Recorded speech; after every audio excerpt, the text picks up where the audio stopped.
자, 계속 이어나가 봅시다. 자, 이번에는 산문인데, 이거 갈래복합이라고 표현할 수 있죠, 그죠? 왜냐면 앞에 이제 고전 산문이 하나 잡혀 있고 뒤에 오정희의 전갈이라고 하는 현대 소설까지 갈래복합 지문입니다. 자, 문제 구성번호는 몇 번이었더라? 30번부터 34번까지 우리 이번 실전 모의고사의 마지막 세트죠. 총 5문제가 실려 있는데, 여기서는 이제 문제 자체는 새로울 것까지는 없습니다. 새로울 것까지는 없는데 이 34번에 있는 보기 설명만 살짝 체크만 하고 보조 자료와 함께 이제 내용 정리를 들어갈 테니까 참고 좀 해주셨으면 좋겠고, 자 가봅시다.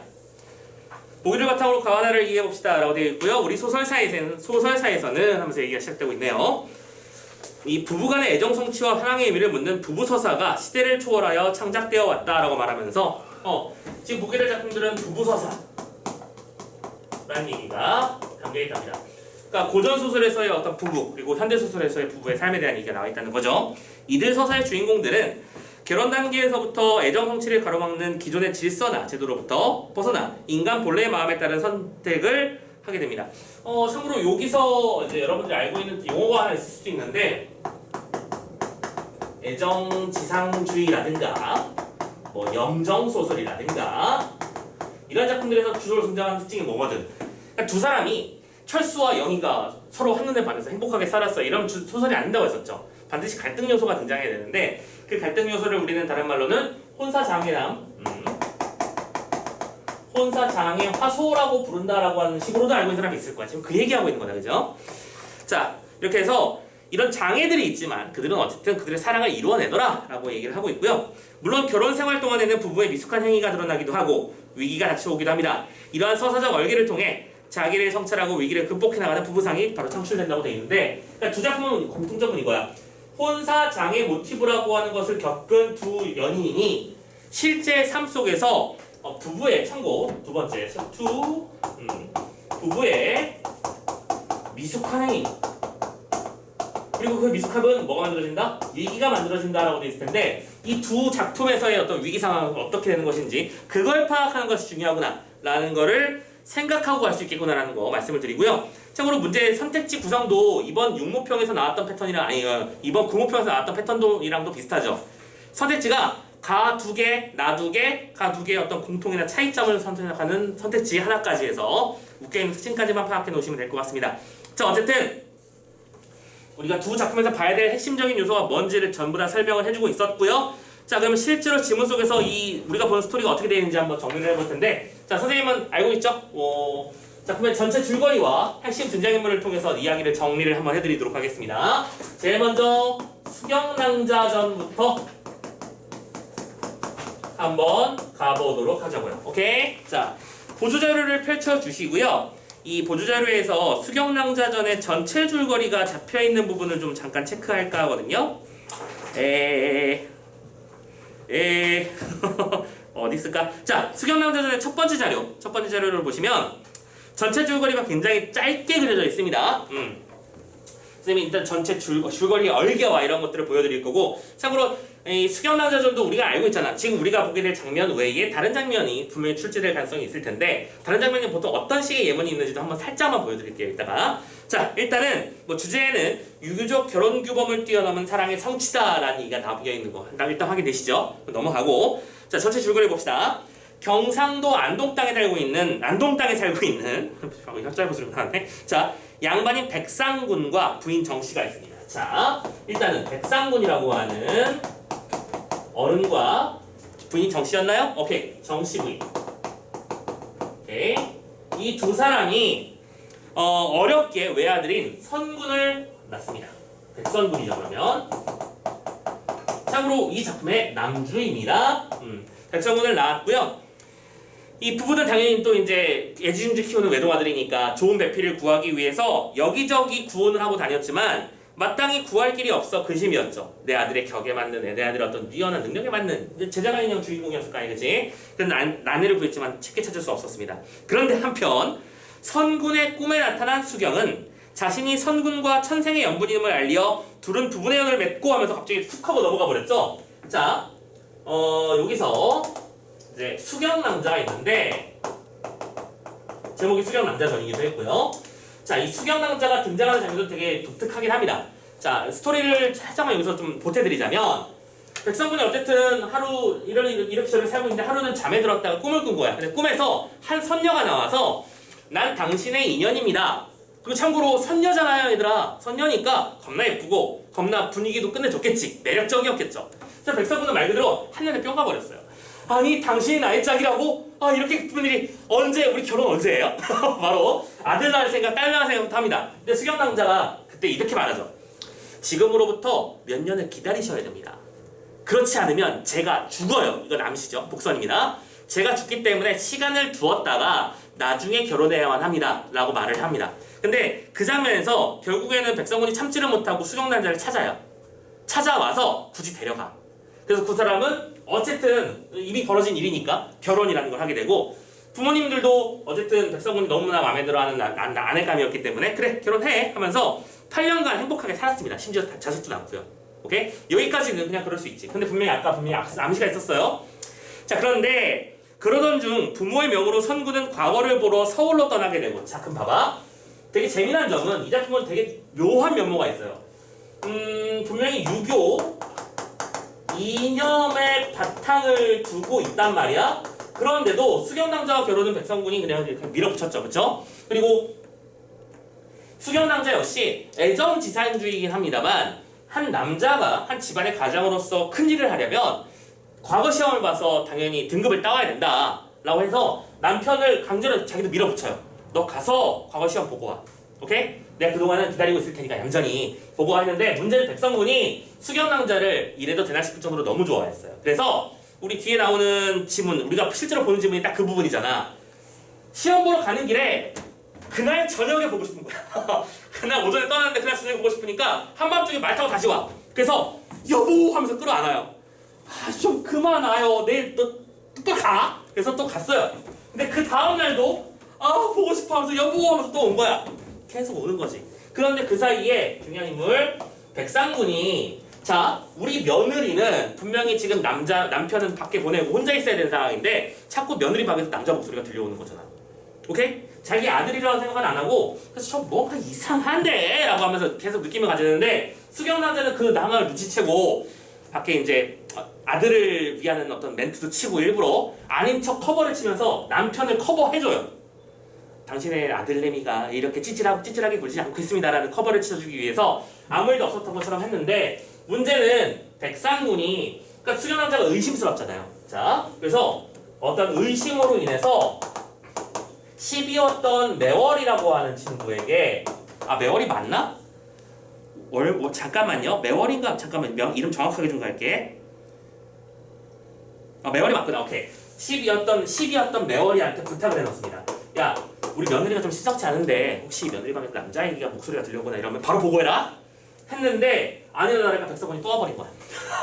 또 왔어. 그리고 매월이는 이 타이밍에 무슨 일을 했냐면 매월이는 이 사이를 질투했어. 왜 질투했냐면 백성군이 결혼하기 전에는 이 매월이가 백성군의 애첩이었어. 근데 얘는 선녀잖아. 클래스가 달라요. 그래서 완전히 남자를 뺏겨버리는 입장이 돼버리니까 질투심이 일어서 실제로 벌어지지도 않았던 일을 했다고 수경남자가 딴 남자를 만났습니다라고 거짓보고를 칩니다.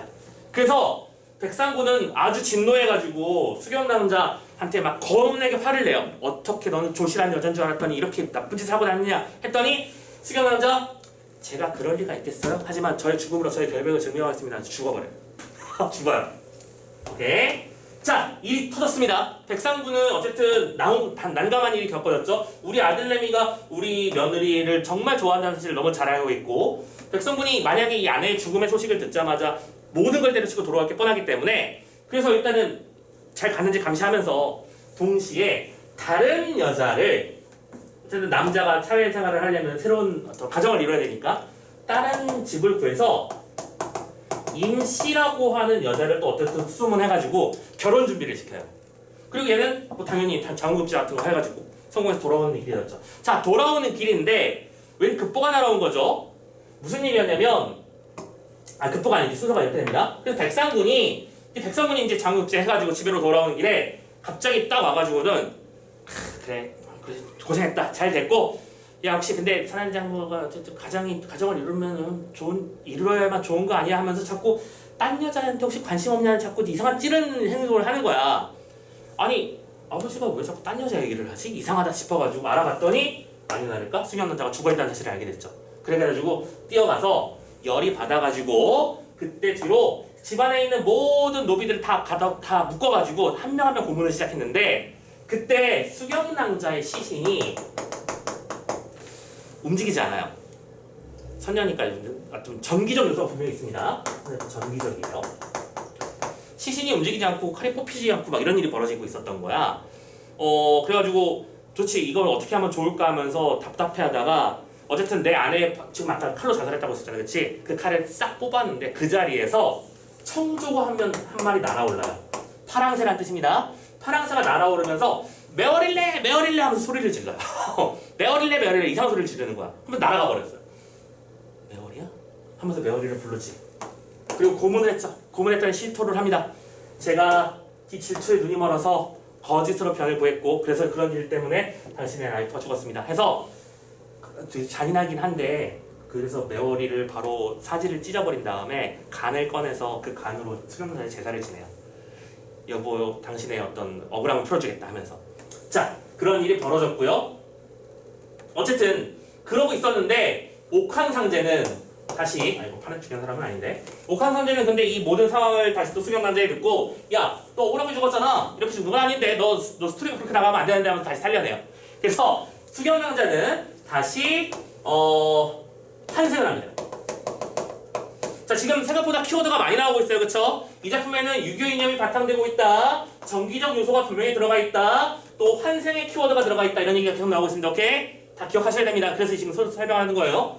환생을 해서 여보 하면서 끌어안고 행복하게 살았어요 하면 끝일 뻔했지. 그런데 그 사이에 또 문제가 발생했다는 게 있었어. 뭐였냐면 이 백상군이 자기 친구의 딸이었던 임씨에게 부탁을 먼저 해놨었잖아. 아까 자기 며느리가 죽었어. 그리고 우리 우리 자식은 어쨌든 가정을 이루어야만 관직에 나갈 수 있거든. 무조건 결혼이라는 걸 했어야 됐으니까. 그래서 결혼 약속을 다 해놨던 거야. 근데 문제는 백성군의 아내였던 수경남자가 환생이라는 걸 해버린 거지. 자 그럼 임씨는 어떻게 되는 거야? 얘는 어떻게 되는 거야? 곤란한 일이 벌어졌잖아.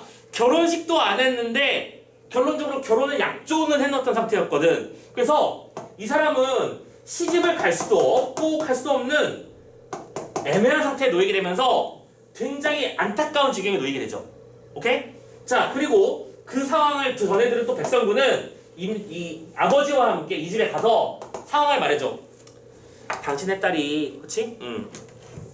저희랑 뭐 약조를 한 것도 맞습니다만 저의 아내가 이렇게 뻔히 눈 뜨고 살아있는 상황에서 당신의 딸을 데려올 수는 없습니다. 죄송합니다 라고 말하고 이 집도 당연히 어쩔 수 없구나 라고 받아들여요. 근데 문제는 이 임씨 역시 유교이념 바탕사상을 굉장히 강하게 가지고 있는 사람이야.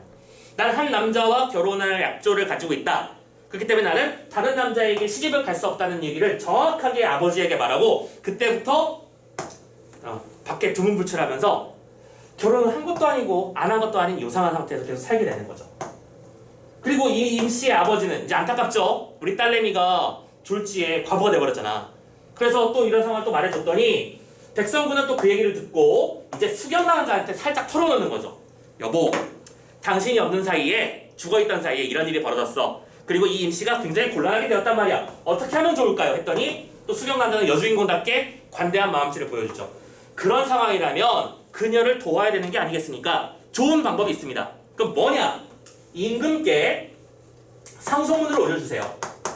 그래서 상소를 올려서 이 상황의 특이성을 설명해주고 이 상황에서 임금의 허락을 받으시면 결혼 2번 하는 거 가능하지 않느냐. 임금님이 허락했는데 라고 해서 상소문을 올리죠. 그리고 상소문의 내용은 이렇게 한 거죠. 내 아내가 지조와 절개를 지키기 위해서 목숨을 끊어줬지만 옥황상제의 덕분으로 살아났다. 그래서 그 얘기를 쓰고 하지만 그 사이에 임씨가 또 그 와중에 절개를 지킨다고 하여 과부가 되어버렸다라고 하는 보고를 올리니 임금은 수경남자를 정렬 부인에 임씨를 숙렬 부인에 봉하면서 다 관직을 줘요. 그리고 결혼을 허락해줍니다. 특이한 일이 벌어졌죠. 그래서 임씨는 그 결과 이 백성군과 이 세 사람은 함께 사랑하는 사이가 되면서 되게 뭐랄까 이 두 사람이 친구처럼 살게 되면서 나중에 최종적으로는 세 명이 동시에 승천을 하면서 작품이 마무리돼요. 오케이?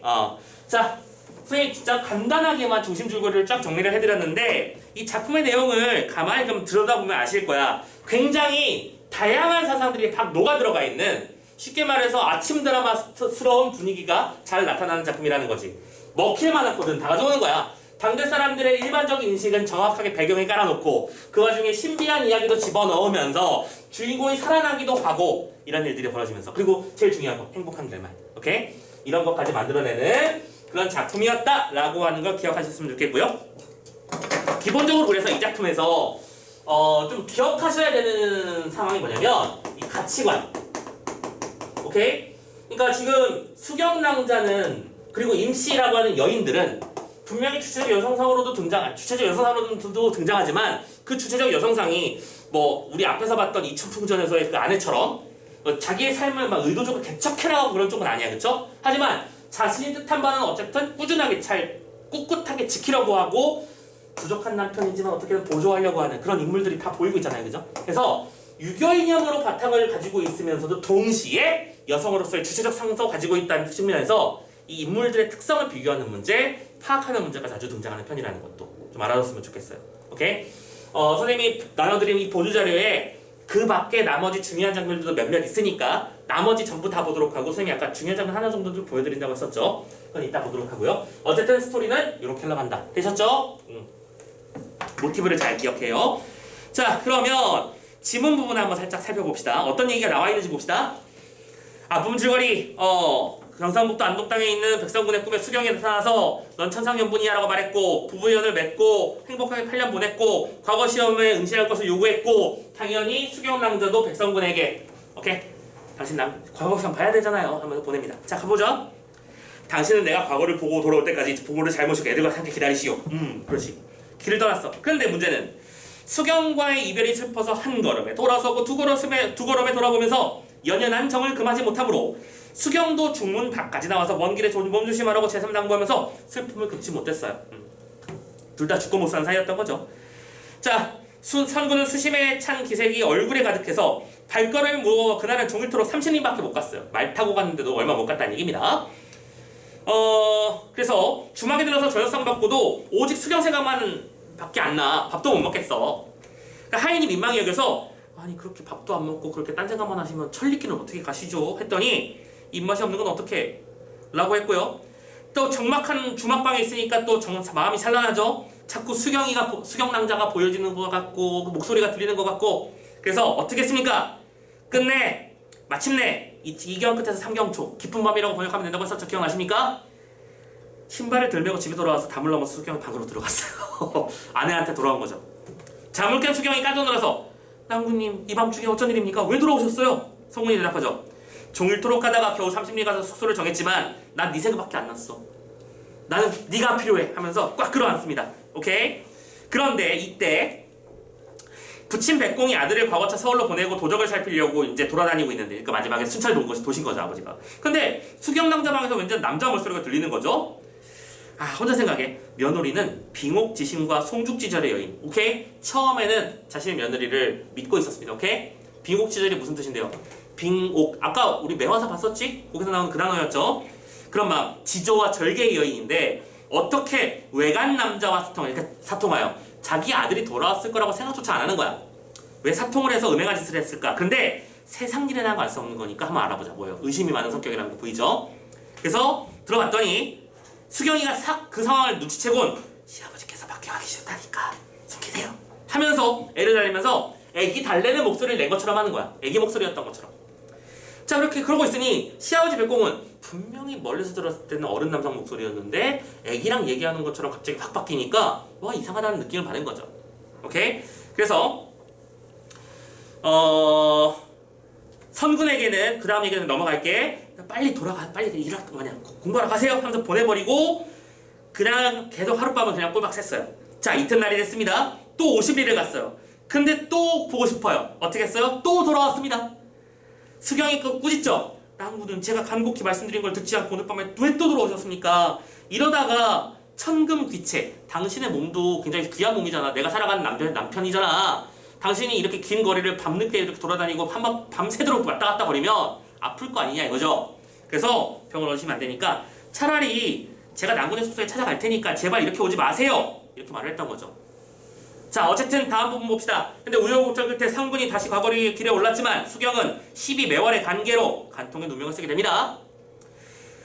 자, 이렇게 해서 매월이 딴 남자가 있었답니다. 라고 하고, 참고로 이때 조력자도, 그러니까 매월의 조력자라고 표현해야 될까요? 돌이라고 하는 머슴도 한 명 거기서 도움을 줍니다. 도리가 이제 딴 외간 남자인 것처럼 연기를 하죠. 자, 이렇게 연기에 뚝 속아 넘어간 백상군은 닥쳐라! 내 귀로 직접 듣고 내 눈으로 직접 봤는데 어찌 네가 감히 하면서 막 열받아야 합니다. 근데 수경은 오히려 낭낭하게 제가 아무리 시부모님 간택으로 육례를 이루지 못한 며느리라 할지라도 오케이? 육례를 이루지 못했다는 얘기는 원래 결혼이라고 하는 것은 조선시대에서는 집안의 어른들끼리 약속해서 정해지는 거잖아. 그치? 근데 그런 거 없이 그냥 이거 데리고 와버렸잖아. 그죠? 그래서 벌어진 일이야. 제가 그런 며느리라고 할지라도 어떻게 그렇게 끔찍한 말씀을 하십니까? 제가 억울한 누명을 발명, 입으로 직접 말하기에도 창피하지만 조사 자세히 한번 해보십시오. 제가 비록 지금은 인간의 몸으로 있지만 저 선녀 출신이에요. 선녀 출신이라고 하면서 저 선출이에요. 하면서 제가 이런 더러운 말을 듣는다니 이건 말도 안 되는 겁니다. 이런 더러운 말씀을 들으면서도 영천수가 멀어서 귀를 씻지 못하는 이거 기억나시죠? 귀를 씻는 거 소부 허유 이야기. 한스럽습니다. 자, 다만 죽어 모르고자 합니다. 확 죽어버릴래요. 죽어요 진짜. 오케이. 그리고 그 다음 얘기가 이어지는 거라고 선생님이 말씀드렸던 거죠. 이해되셨나요? 자, 그래서 우리가 보는 지문은 여기 정도까지였는데요. 자, 넘어가 봅시다. 뒤에 있는 보조 자료를 잠깐만 사용해 주시자. 이 장면이 좀 나름대로 중요한 장면이라서요. 자, 뒤에 보조 자료 넘버 2, 두 번째 자료를 보시면 장면 2번이라고 돼 있고요. 189페이지로 표현된 페이지가 있을 겁니다. 찾아주실래요? 장면 두 번째. 기출문제에서 한번 등장했던 장면이라서 한번 확인을 해드리는 겁니다. 됐죠? 자, 지금 우리가 본 스토리는 백선군과 수경낭자의 애끓는 사랑 이야기잖아, 그치? 근데 이 장면에서 갑자기 웬 임시가 한 명 튀어나와서 결혼을 한 해 만에 얘기를 하면 이건 뭐지? 이런 느낌이 들 거란 말이지. 그래서 한번 확인해 드리는 겁니다. 근데 이 사람이 누군지는 말씀드렸죠? 백상군이 며느리의 죽음을 맞닥뜨리고 나서 임시라고 하는 여인을 미리 혼사처럼 다 정해놓고 세팅 다 해놓고 이제 아들내미의 허락만 받으면 되는 상태였던 거야. 그래서 임시가 이제 중간에 애매한 상태에 빠지는 상태인데요. 가봅시다. 자, 이때 다 이거 찾아셨죠? 갑니다. 이때 선군과 혼인약속을 정한 임지사집에서는 수경낭자가 회생했다는 소문을 듣고 납패를 돌려보내고, 그러니까 원래는 이제 함사세요 하면서 이제 폐물 보내잖아. 그걸 다시 돌려받고 다른 곳에 구원하려고 합니다. 그쵸? 우리 둘은 정식으로 결혼한 건 아직 아니었으니까요. 우리의 상식으로는 그 행동이 당연하죠. 근데 임낭자가 그 기색을 알고 부모에게 말씀드리죠. 여자로서 한번 선사를 정하고 예물을 받은 이상 그 집 사람이 분명하옵니다. 백성군 도령이 상처 한 줄 알고, 해석 잘하세요. 상처, 아내를 잃어버렸다는 뜻이지 어디가 다쳤다는 뜻이 아니에요. 상처한 줄 알고 부모님께서 그와의 정혼을 허락하셨었는데 이제 수경낭자가 다시 살아났으니 국법에도 양처를 두지 못하게 되어 있으므로, 이게 뭐예요? 조선시대 혼인제도 일부일처. 오케이? 그러니까 결혼할 의사는 두지 않습니다. 저의 정리, 저의 도리로서는 웽세코 다른 가문으로는 시집을 가지 않을 터이니 더 이상 혼감은 꺼내지 마십시오. 오케이? 정확하게 유교이념을 지키려는 태도를 보이죠. 지조와 절개를 지켜야 하며 일부일처를 지켜야 하며, 오케이? 그러므로 나는 결혼할 수 없다 라고 주장하는 겁니다. 자, 그러니까 당연히 임진사 부부는 어이가 없죠. 그쵸? 어이가 없어서 막 딴 데 수송을 했더니 임당자가 다시 말합니다. 전에 또 말씀드렸지만 아버지, 어머니 말씀드렸지만 소녀의 혼사를 이렇게 걱정시켜드리게 된 것은 소녀의 팔자가 기박한 탓, 제 운명, 뭐예요? 이걸 우리는 운명론조세관이라고 부르죠. 제 운명 탓이니까요. 비록 여자라도 말은 천금같이 중요하며 이미 금석같이 쇠와 돌같이 마음을 먹은 대로 평생토록 시집가지 않고 부모님 수라에서 부모님 모시고 살게요. 오케이? 그러니까 더 이상 손사를 의논하지 말길 바라는 것이 비록 불효자가 될지라도 차라리 한 지아비를 쫓아 죽은 이비를 따르고자 하니. 그러니까 여기서 이비라는 표현이 나오는데 우리 고전 문학 작품에서 여자들이 한 남자만 따르리라고 할 때 두 명의 어떤 비라고 하니까 그 뭐지? 왕의 여인인가 뭐라고 표현해야 돼? 공주가 아니고 왕비. 오케이? 왕비. 이 두 명은 사례들입니다. 오케이? 자, 어쨌든 아황과 여영이라고 하는 너무 유명한 사례들이고요. 그 사람들의 자취를 따르고자 한다는 얘기는 어쨌든 지주와 절개를 지켜야 된다는 얘기입니다. 그렇게 이해하세요. 부모님 이제 형 혼사는 단념하시고 그냥 내버려 두세요. 했던 겁니다. 됐죠?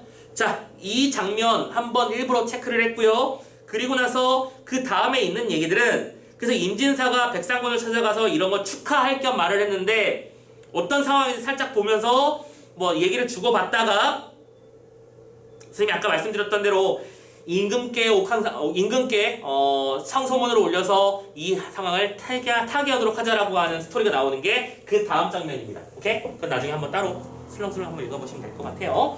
자, 아무튼요.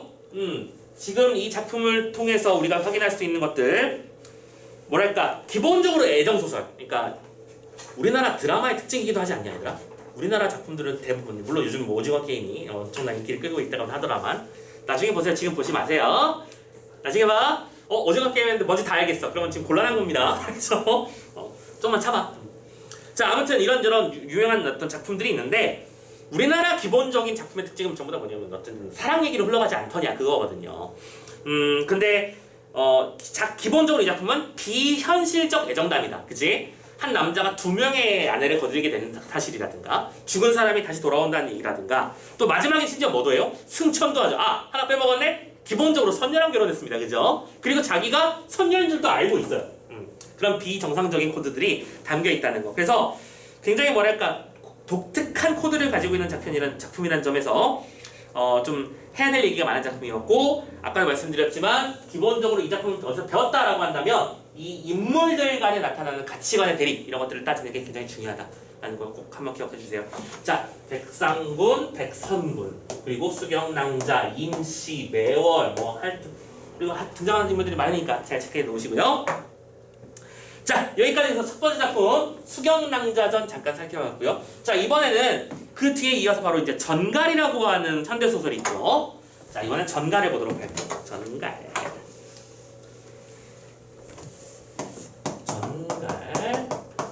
작가는 오정희 작가라고 되어 있는데 이거 혹시 아는 사람 있는지 궁금해서요. 오정희 작가면 뭔가 여러분들 자기 교과서마다 다를 텐데 오정희 작가의 대표적인 작품 우리가 교과서에서 많이 언급되는 작품으로 혹시 이 작품을 알고 있는 사람이 있는지 궁금한데요. 중국인 거리 혹시 배운 사람 있나? 여기는 다들 없구나. 그렇구나. 알겠습니다. 이 교과서마다 좀 다르지만 어쨌든 그런 작품으로 유명한데 아무튼 뭐랄까 이 작품도 똑같이 부부가 나온다고 했었죠. 40대에 들어던 중년 부부의 이야기가 나와요. 근데 자, 핵심 키워드만 잡아드릴게. 이 작품에서 남편과 아내는 각각 약간 뭐랄까 인생에서의 지루함? 더 이상 새로울 건 없고 나의 인생은 이렇게 반복될 것이고 이러다가 아플 것이고 이러다가 죽겠지라는 어떤 절망감과 그런 슬픔에 휩싸이는 시기가 온 거예요. 권태기라고 하죠 보통. 그렇죠? 그런 권태기에 있어서 남편은 아프리카의 오지 근무를 선택하게 되면서 나름대로의 해방구를 찾는다는 거야. 1년 동안 그치? 아프리카라고 하는 다들 가기 싫어하는 땅에 가서 일부러 근무를 자원하는 거죠. 오케이? 그래서 남편은 그런 권태기를 해방하려고 하는 해방구를 찾아내는데 문제는 아내지. 아내는 남편이 자유를 찾아 자유를 누리고 새로운 세상을 탐구하는 동안 뭘 해야만 해? 가정을 지켜야만 해. 우리 집이 여기 존재해야 하고 우리 자식이 여기서 자라고 있어야 되는 거죠. 오케이? 그러면서 욕망에 억눌림을 겪게 되죠. 그리고 이 작품은 이렇게 억눌린 욕망을 가진 한 주부의 삶을 통해서 말 그대로 뭐라고 표현하면 좋을까? 어떤 권태로운 일상에 매몰된 현대 여성의 삶을 성찰해보는 작품 이렇게 이해하시면 될 것 같습니다. 됐죠? 이게 핵심적인 구도고요. 그리고 참고로 작품의 제목이 전갈이라고 되어 있는데 이 전갈은 진짜 전갈이에요. 스콜피온 전갈 맞습니다. 여기서 이 권태라고 하는 키워드가 나오는데 권태로움, 권태를 상징하는 키워드가 바로 전갈이에요. 왜 그러느냐? 자, 전체 핵심적인 얘기는 이게 다거든요. 근데 자, 남편이 떠난 그날 아내는 남편의 방을 청소하러 들어갔다가 살아 움직이는 전갈을 마주하게 됩니다.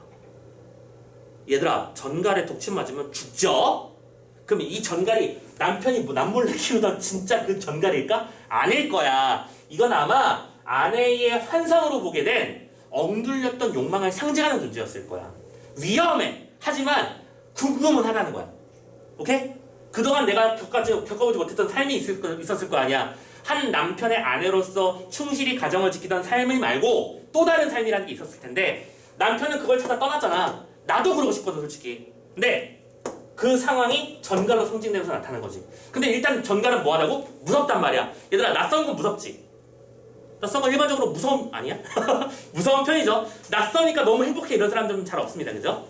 아무튼 그래서 문을 쾅 닫아버리고 그 다음부터 안 들어가요. 그런데 이때 아내는 계속해서 반복되는 일상을 보내. 그리고 아내가 밖으로 나가는 일은 언제 있냐면 한 달에 한 번 남편이 오지에서 일했으니까 월급을 좀 받을 거 아니야, 그치? 그 월급을 송금해 주니까 그 월급을 받으러 은행밖에 안 가요. 계속 이것만 반복하고 있었던 거야. 그러면서 내지 않은 욕망이 있는 거지. 아, 나도 이 타이밍에 그동안 못했던 뭔가를 좀 해보고 싶어. 하지만 가정을, 얘 아들내미, 딸내미, 자식이 얘밖에 없는데 얘를 컨트롤할 사람이 나밖에 없는데 내가 떠나면 안 되잖아. 그러니까 가고 싶다는 욕망과 나도 떠나고 싶다는 욕망과 이 가정을 지켜야 되는 욕망 사이에서 계속 갈등을 하는데 참고로 그 사이에서 좀 중요한 소재니까 알려드릴게요. 바이올린 악사라는 사람이 등장해요. 아파트 사는데 위층 사람이에요. 오케이? 그러니까 이 바이올린 악사는 억눌린 욕망을 이 분출하면서 사는 삶을 상징하는 거지. 쉽게 말해서 우리 좀 좋은 표현은 아니지만 뭐 딴따라하면서 사는 게 쉽지는 않잖아요, 그죠? 오케이? 바이올린을 잘 칸다고 돈을 많이 버는 건 아니거든 일반적으로. 그러니까 그렇게 사는 삶을 바라보면서 아내는 나도 저 바이올린 악사처럼 내가 하고 싶은 일을 하면서 살 수는 없는 것일까라는 고민을 했던 거죠. 오케이? 그런데 중요한 건 이 바이올린 악사가 추락사를 해요.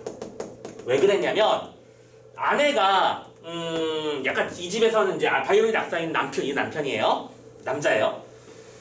아내의 힘이 더 센 집안이었어. 그러니까 이 사람이 함부로 아내를 깨워서 야 여보 문 열어 이렇게 할 수 있는 일이 없어가지고 아내가 잠든 사이에 아내를 강하게 해서 여보 문 열어 이럴 수 없으니까 아파트인데 베란다를 통해서 오케이? 집으로 들어오려고 하다가 추락을 해서 떨어질 거거든요. 그런 일이 벌어져요. 자, 그래서 추락한 삶을 보면서 추락한 바이올린 악사에 대한 이야기를 겪게 되면서 그래요. 욕망이라는 걸 분출하는 것이 저렇게 위태로운 것이다 하면서 다시 한번 뭘 떠올리는 거야? 전갈을 떠올리는 거야. 오케이? 그러니까 이게 진짜로 악사가 왜 떨어져 죽었을까? 악사는 발을 왜 못 뛰었을까? 뭐 이런 게 중요한 게 아니라는 거야. 이 구성의 상징적 의미를 잘 생각하라는 거야. 오케이?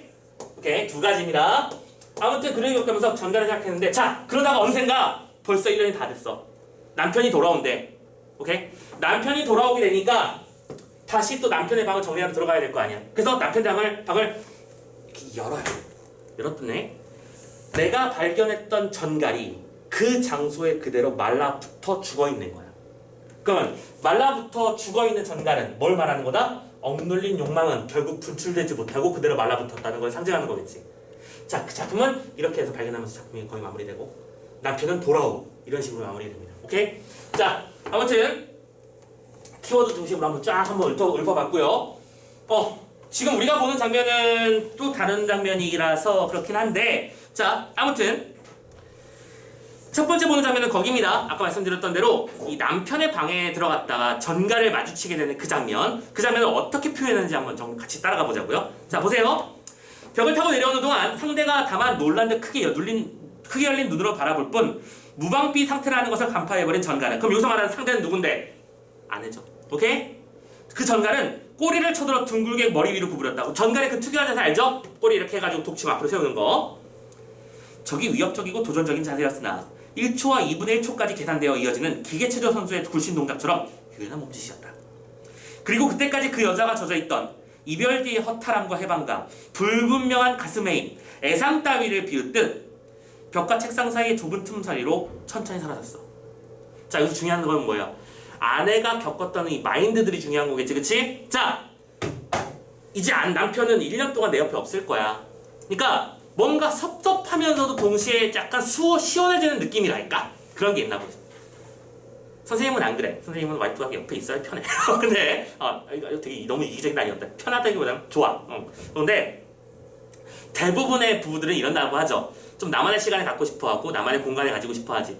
참고로 근데 선생님도 이것도 아마 선생님의 어떤 환경 조건 때문일지도 몰라. 선생님은 지금 집 자체가 2개의 층으로 나눠져 있어서 선생님이 혼자 있을 수 있는 공간이 따로 있거든요. 그러다 보니까 이제 함께 있는 시간이 더 좋아지는 거 아닐까라고 생각하는데 계속 24시간 얼굴 마주친다고 생각해봐. 아무리 선녀고 그치 아무리 원빈이어도 분명히 결함 뭔가는 있을 거라고 인간인 이상 그걸 생각하기 시작하는 순간부터 우리의 어떤 호르몬 작용은 깨지는 거고 콩깍지는 사라지는 거거든요.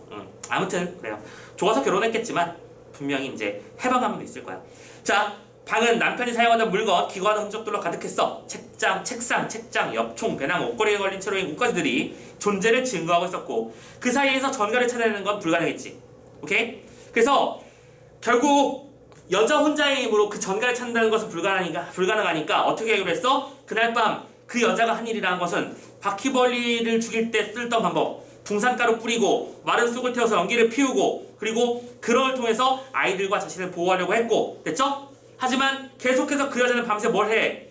전갈이 소리 없이 기어다니며 아이들이 연한 살을 찌르고 재빨리 달아나는 환상에 시달려 역시 한 마리 전갈처럼 어둠 속에서 사라졌던 거야. 그러니까 지켰다는 얘기죠. 그럼 중요한 건 뭐죠? 전갈인데 그 전갈을 바라본 여자는 자기 자신도 마치 전갈인 양 자식을 지켰다고 돼 있잖아. 근데 이 전갈이 뭘 상징한다는 거야? 금지된 무언가. 하면 안 되는 그 무언가란 말이야. 오케이? 자, 이렇게 해서 사라졌고요. 다음, 1년이 지나 남편이 귀국한다는 전갈이 오자 그녀는 음식을 장만하며 또 바쁘게 시간을 보내지만 결국 귀국 전날이 됐어요. 그리고 잠이 안 오면서 다시 과거 해상 모드로 돌아가게 됩니다. 자, 아침나절의 외출과 오후에 긴 산책으로 피곤했지만 잠이 안 들어.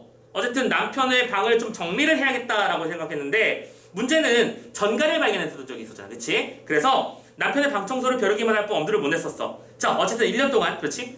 선생님 정말 1년 동안 방문을 열지 않았을까요? 그런 건 중요한 게 아니라고 했었죠. 이 작품은 상징적 코드를 읽어야 된다. 1년은 긴 시간이 아니오. 지난해와 또 그 지난해 살아온 시간을 생각해보시오. 세월이 얼마나 빠졌는지. 자, 그래서 임지로 떠날 때 남편은 말했었고 그 여자가 아이에게 말한 대로 모든 것이 잘 될 것이야. 새로운 생활, 일, 사귄 사람들과 풍속에 대해 간간히 써보내듯 그 여자도 아이들의 자라남에 대해 그가 없는 가정의 쓸쓸함에 대해 편지를 써보냈고 물론 그건 당연히 거짓이 아니었어요. 오케이? 하지만 그와 동시에 나도 너처럼 자유라는 걸 좀 느껴보고 싶은데라는 마음도 분명히 우리 마음속에 내재되어 있겠죠. 그 내재된 은밀한 욕망이 전갈로 표현된 것이라고 누차 말씀드립니다. 자, 승진을 보장받는다는 명분이긴 했지만 모두 싫어합니다. 누가 아프리카에 가고 싶어해, 그죠? 1년 동안. 그래서 그는 거의 자원한 것이라고 그 여자는 믿고 있었는데 그 무렵 40살 동갑내기 그들 부부는 일종의 권태에 빠져 있었고 됐죠? 그러면서 부르르르르 얘기가 하나 있습니다. 이건 넘어갈게요. 선생님 굳이 다 읽지 않겠습니다. 그러면서 굵은 글씨 부분부터 다시 읽을게요. 남편과 떨어져 있게 될 1년의 시간은 아마 그 여자의 전 생애와 맞먹는 것이 될 것이라고 생각을 했습니다. 고독이 만성적인 권태와 무의한 한상에서 벗어날 수 있게 해주리라는 기대와 열망이 있었기 때문이죠. 오케이? 반복되는 남편과의 삶. 오늘도 남편은 출근이라는 걸 할 것이고 나는 청소를 할 거고 빨래 세탁기를 돌릴 거고요. 그 다음에 또 뭐 해야 돼요?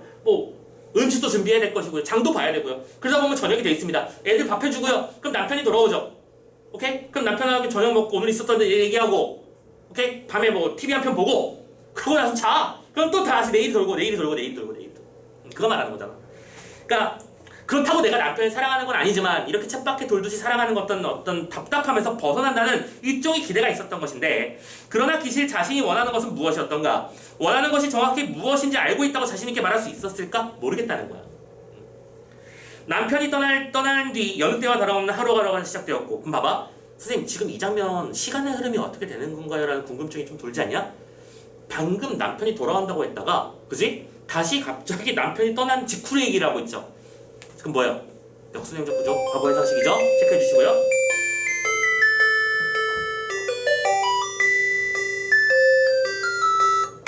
자, 그래서 하루하루가 시작됐습니다.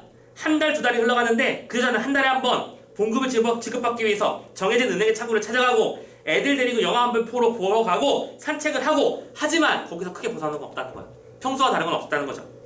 하지만 때때로 자정 넘어 새벽 2, 3시쯤에 술 취한 사람이 함부로 운전하는 자동차와 경비원의 플래시 불빛을 피해서 펄럭이며 아파트의 빈 광장을 돌아다니려고 했지. 그러는 동안 마음의 외로움이나 불안함은 조금씩 쓰러져 간 거야. 내가 평소에 안 하던 짓이잖아 이거. 그치? 한밤중에 새벽 2시에 괜히 파자마 차림으로 그때 돌아다니는 거야. 그렇게 해야 되는 이유가 있는 것도 아니고요. 오케이? 금지된 것 그리고 계속해서 굴러가는 그 굴레에 대한 압박감 이런 것들을 벗어나려는 여인의 노력이 보이는 구절이라고 생각하시면 되겠습니다. 됐죠? 그래서 어쨌든 지금 이 작품의 키워드, 작품의 제목이기도 했던 이 전갈이라고 하는 건 잠재되어 있는 어떤 불안의식을 상징한다라고 하는 그런 키워드는 꼭 기억해 놓고 넘기셨으면 좋겠고요. 그리고 여러분들 보조자료에서 두 번째 자료를 잠깐만 좀 꺼내볼까요? 자, 다시 보조자료 갑니다. 앞에 거 말고요. 뒤에 있는 부분.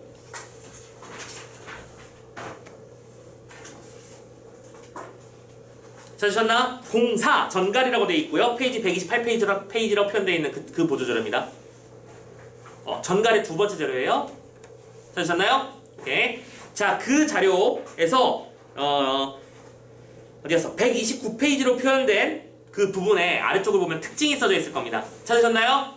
요거 좀 체크 좀 하고 넘어갑시다. 자, 특징 부분 볼게요. 중심인물인 그 여자에게 초점을 맞추고 그녀의 시선에서 작품을 서술하는 방식을 취한다고 되어 있는데 지금 우리가 이렇게 지문을 읽진 않았잖아. 근데 이런 요소들이 너무나 뻔하게 중요해서 미리 체크하는데 지금 이런 것들을 우리가 뭐라고 하느냐?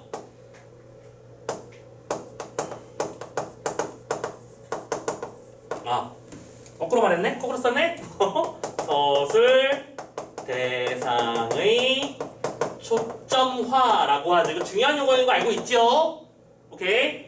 자, 요즘 문제의 트렌드가 뭐라고 했었니? 서술형 특징 묻는 문제의 특징이 뭐라고? 특정한 부분에 나타난 특징을 묻는다고 했었습니다. 맞나요? 근데 이 작품은 첫 번째 신경 써야 될 게 바로 요 단어예요. 이 작품은 3인칭이며 동시에 전지적 작가 시점입니다. 왜요? 나가 존재하지 않고요. 인물의 내면 심리가 초로록 나와 있으니까요. 됐죠? 오케이? 그랬었는데 지금 이 작품을 가만히 읽어봐. 결국엔 마치 누가 주인공인 것처럼이 아닌 거야. 주인공 맞지? 그 아내의 입장에서, 그쵸? 그녀의 입장에서만 모든 것들이 서술되고 있죠. 그녀가 바라본 남편의 방, 그녀가 바라본 세상의 모습이었던 거잖아. 이런 걸 보고 우리는 뭐라고 한다? 서술 대상에 초점하라고 한다. 알겠죠? 오케이. 전지적 작가의 입장에서라면 남편의 시선, 남편의 심리, 또 이 바이올린 악사의 어떤 마음, 심리 이런 것도 표현할 수 있었을 텐데 이 작품은 그런 거 다 모른 척해. 오케이? 오로지 그녀의 입장에만 집중한다. 체크해 주시고요. 두 번째요. 상징적 소재와 모티브를 사용해서 주제를 암기한다. 키워드 상징적 소재. 그렇지? 디테일을 따져가면서 그녀는 왜 전갈을 발견해야만 했을까? 전갈을 발견했으면 얘들아 상식적으로 생각해봐. 야, 니네 집에 갑자기 전갈이나 보아뱀 같은 게 있다고 생각해봐. 어떻게 해야 돼? 빨리 119에 전화해야지. 저희 방에 실험미상에 전갈이 나타났어요. 도와주세요. 그럼 와가지고 잡아주거나 대책을 마련해주거나 해줄 거 아니야. 이건 위급 상황 맞습니다. 사람이 다칠 수 있으니까요. 맞죠? 신고하는 거 맞잖아. 근데 이건 뭐예요? 문을 닫고 가스 피우기잖아. 오케이, 맞죠? 그러니까 이게 왜 안 잡았을까? 그런 것들을 따질 필요가 없다고요. 이것이 상징하는 바가 뭔지를 중요하게 생각해야 된다는 거야. 세 번째요. 외적 갈등을 일으키는 사건보다는 인물의 내면의식을 세밀하게 살펴보겠습니다. 내면 의식에 초점을 두고 있는 작품이라는 거야. 됐죠? 오케이. 중요한 단어 몇 가지 뽑아내고 있는 중입니다. 마지막으로 감각적 문체를 통해 중년 여성이 느끼는 일상의 권태로움을 섬세하고 예민하게 표현했다. 오케이? 그러니까 어떤 여성 이것도 너무 편파적인 단어인 것 같아요. 뭐 여성이니까 섬세하고 남성이니까 톡톡하고 이런 건 아니잖아, 그렇지? 하지만 중요한 건 섬세한 표현이 굉장히 두드러진다는 거야. 선생님도 이 여성 작가들의 작품을 보면 항상 놀라움을 느끼는 게 어떻게 이 마음을 이렇게 표현해낼 수 있을까 이런 깜짝 놀라는 장면들이 몇 가지 있는데 이 오정희 작가의 작품도 많이 그래요.